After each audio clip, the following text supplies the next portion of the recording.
Aspen Parkland refers to a very large area of transitional biome between prairie and boreal forest in two sections, namely the Peace River country of northwestern Alberta crossing the border into British Columbia, and a much larger area stretching from central Alberta, all across central Saskatchewan to south-central Manitoba and continuing into a small part of the U.S. state of Minnesota. Aspen Parkland consists of groves of aspen, poplars and spruce interspersed with areas of prairie grasslands, also intersected by large stream and river valleys lined with aspen spruce forests and dense shrubbery. This is the largest boreal grassland transition zone in the world and is a zone of constant competition and tension as prairie and woodlands struggle to overtake each other within the parkland. This article focuses on this biome in North America. Similar biomes also exist in Russia north of the steppes and in northern Europe. Setting: the Aspen Parkland biome runs in a thin band no wider than 500 kilometers through the prairie provinces, although it gets broader to the west, especially in Alberta. This is a hilly landscape with many small lakes and ponds. The cities of Edmonton and Saskatoon are the largest cities completely in this biome, while Winnipeg is bordered by tall grass prairie to the west and south and the Aspen Parkland to the northeast, and Calgary is bordered by prairie to the east and the foothills parkland to the west. There are three main sections of Aspen Parkland: Peace River, Central and Foothills. The Central Parkland is the largest section and is part of main band of Aspen Parkland extending across Alberta, Saskatchewan and Manitoba, bordered by prairie to the south and the boreal forest to the north. The Peace River country is located along the Peace River region of the province, extending across the border into northeastern British Columbia, and is completely surrounded by boreal forest, cutting it off from the Central Parkland. It extends as far north as Fort Vermilion at 58 degrees north, 116 degrees west. The Foothills Parkland covers the foothills of the Rocky Mountains as far south as Waterton Lakes National Park. Climate: the region has a humid continental climate accompanied by a subhumid low boreal transitional grassland ecoclimate. Summers are warm and short and winters can be long and cold. The mean annual temperatures range from 0.5 to 2.5 degrees Celsius, with summers ranging 13 to 16 degrees Celsius, and winters ranging -14.5 to -12.5 degrees Celsius. The Peace River country in northwestern Alberta and northeastern areas of the North Interior in British Columbia has the coolest climate, but still supports extensive farmland. Southwest Manitoba sees the warmest. Annual precipitation is usually between 375 to 700 millimeters. Chinook winds off the foothill is also winter, mainly affecting Alberta. Flora: four significantly different habitats are common in the Aspen Parklands: the fescue prairie, the woodlands, the ravines and the wetlands and lakes. A rarer habitat type, tall grass aspen parkland, occurs only in the extreme southeastern corner of the Aspen Parklands biome. The fescue prairie is a meadowland rich in vegetation variety which forms the cover for the development of the richer soils that underlie the parklands. The close association with woodlands and wetlands makes this a choice location for many plants and a preferred range or home site for a wide diversity of wildlife. The richer soil and increased precipitation favors the natural growth of fescue grass. However, varying conditions such as moisture level and grazing pressures allow for the invasion of secondary plant species. There are numerous grasses and sedges in the fescue prairie. Gravelly and rocky terrain is a good location for parry-oak grass. Dry areas favor dune porcupine and speargrass. Wet areas are often covered with slender wheatgrass and timber oatgrass. Prairie rose and snowberry are common shrubs found in these grasslands. The forested, or woodlands area is dominated by trembling aspen, balsam poplar, other poplars and spruces, although other species of trees do occur. Pines, mostly jack pine and lodgepole pine, will often grow in areas that have sandy soil conditions. Other native species may include box elder, tamarack and willow, while the foothills area in the southeast of the region, such as Turtle Mountain or Spruce Woods Provincial Park, have woodland of white spruce and balsam fir, but quaking aspen will dominate where the woodland has been cleared by fire. The proportion of forest to grasslands has increased somewhat over the prairie in areas not affected by agriculture in the last 100 years. This increase is partly due to the reduction of prairie fires which used to destroy the new saplings on the fringes of the aspen groves. Also, it was a common practice for farmers to plant stands of trees as windbreaks. Aspen woodlands support an extensive understory consisting of mid-sized and small shrubs, some herbs and ground cover. Spruce-dominated woodlands usually do not support a dense understory due to more acidic and nutrient-poor soils and a denser canopy, which reduces sunlight reaching the forest floor below. However, in areas where a mixture of aspen and spruce occur, a fairly dense understory can still thrive. In fact, the mixed-wood understory, as it is called, supports the greatest diversity of forest wildlife in the Aspen Parkland. Large shrubs such as red osier dogwood, beaked willow, Saskatchewan, chokecherry and pin cherry, along with the smaller shrubs including prickly rose, snowberry, beaked hazelnut and high bush cranberry, form a dense entangled understory. Dense shrubbery is a typical feature in aspen-dominated forests. Common herbs found in the woodlands include Lindley's aster, northern bedstraw, peavine, western Canada violet, dewberry and bunchberry. Mosses appear at the base of trees and on the ground. Wetlands are very common in this biome, including lakes, shallow open water, marshes, and grassy wetlands. Glacial erosion has contributed to such features by creating depressions in which standing water can collect. In the larger depressions, permanent lakes or ponds of water remain. Many of the lakes have a saline character, thus most shore vegetation has a high tolerance of salty soils. These lakes are known as alkali lakes. Wet meadows are flooded in the spring and dry by fall. They contain rushes, sedges and grasses and provide excellent opportunities to study the similarities and differences of these forms of vegetation. Rivers and streams erode valleys throughout the Parkland ecoregion. Steep hills and ravines result in a unique topography. Southwest slopes with increased exposure to the sun are dry and often more grass-covered, while the shaded north and east exposures retain more moisture and tend to have greater forest cover. Some forms of vegetation unique to the ravines include poplar, spruce, birch, willow, and river alder.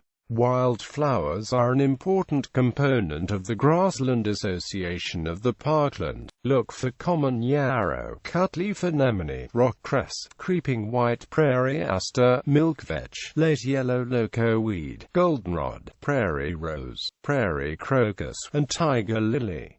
The aspen understory. There are three main factors which influence the understory vegetation in the aspen stands of the mixed-wood forest. 1. Good sun exposure encourages a dense vegetation growth below the canopy. This is of particular importance in the early spring before the trees are in leaf. 2. Warm soil and air temperature at the base level result in rapid melting process in spring which favors the growth of shrubs. 3. A large percentage of precipitation passes through the canopy. This provides a protective snow cover in winter, and in warm seasons precipitation percolates through the leaf cover to nourish plants which require surface soil moisture. The result of the above factors is an extensive understory of vegetation in the aspen forest.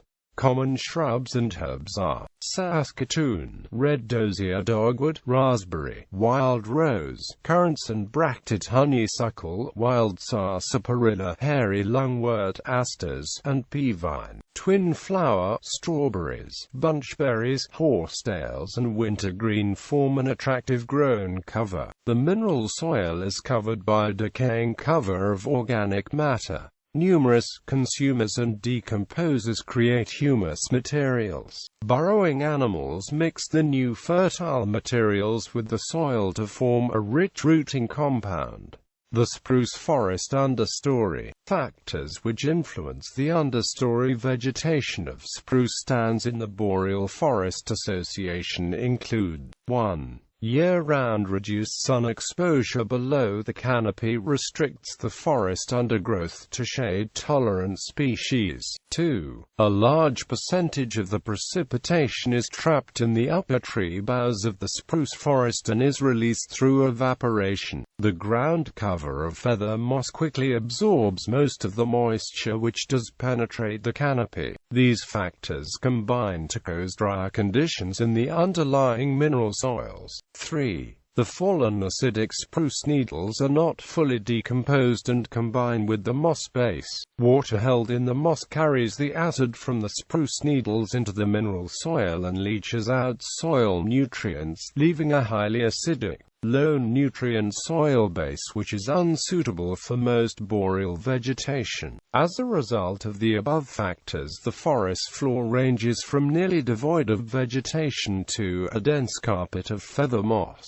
A sparse community of shade-tolerant shrubs exists in this environment. Some species of plants in the understory are green alder, low bush cranberry, prickly rose, bunchberry, twin flower, wild lily of the valley, northern commandra, and wintergreens. The mixedwood stands understory. There are several factors which influence the mixedwood stands in the boreal forest. Where there are stands of aspen and spruce forests in close association with each other, a mixedwood forest occurs. Each group forms its own micro-association as described previously. When the spruce and aspen forest types are mixed, the result can be quite different from the aspen or spruce stands. Animal and vegetation associations from each type combine to create considerable diversity of habitat which is typical of either spruce or aspen stands. The mixture of the transition soils provides an attractive environment with either pure spruce or pure aspen woodlands. An example of a bird which prefers a mixedwood habitat is the yellow-rumped warbler. The mixedwood forest wetlands consist mainly of bogs, fens and marshes. Black spruce, tamarack, willow and bog and sphagnum mosses are the major vegetation types found in these lowlands. Dwarf birch and sedges cover large wet areas with jack pine occurring on the sandy ridges. The boreal aspen stands less than 40 years old. Camo found that basal area provided a useful general predictor of understory light levels, but,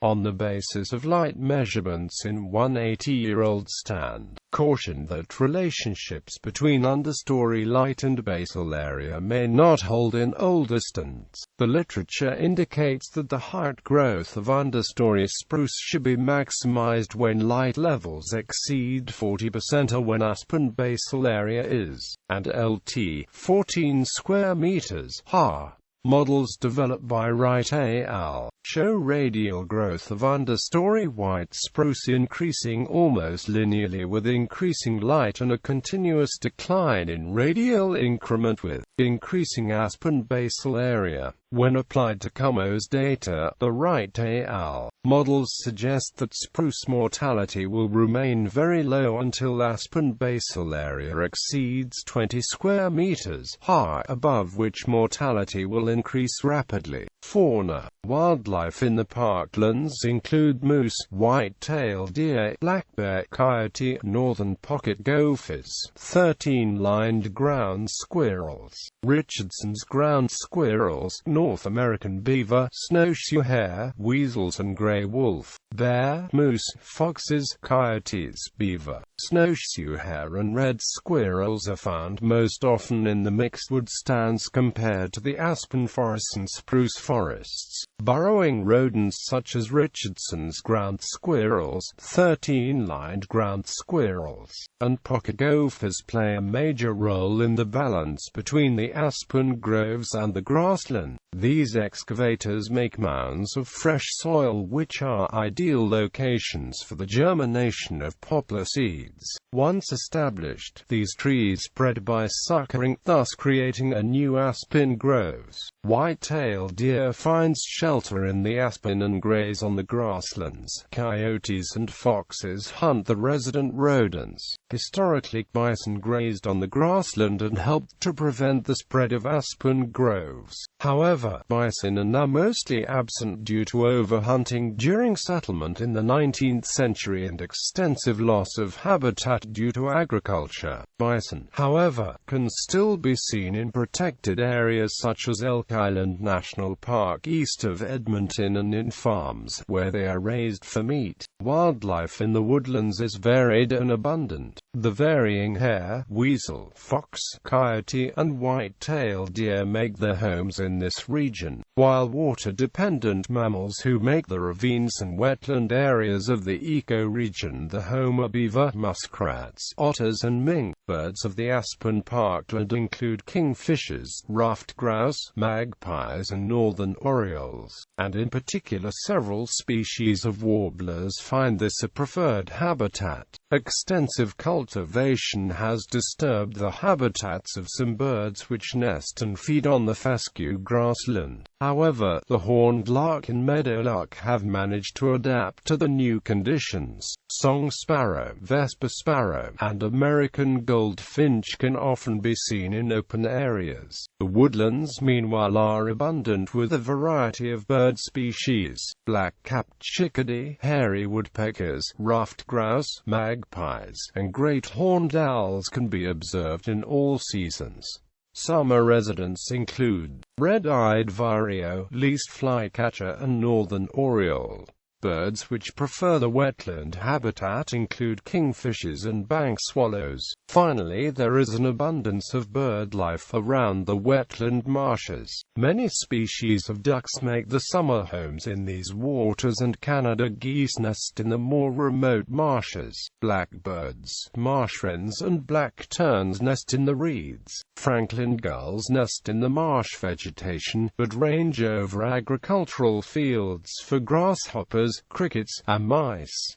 Shorebirds include avocet, piping plover, spotted sandpiper, willet, common snipe and killdeer. The invertebrate population in the woodland is enormous. Some of the most common invertebrates are roundworms, snails, segmented worms, centipedes, mites, spiders and mosquitoes. Poplar beetles and forest ant caterpillars are destructive to the tree cover. Insects of the wetlands in this region include caddisflies, mayflies and blackflies.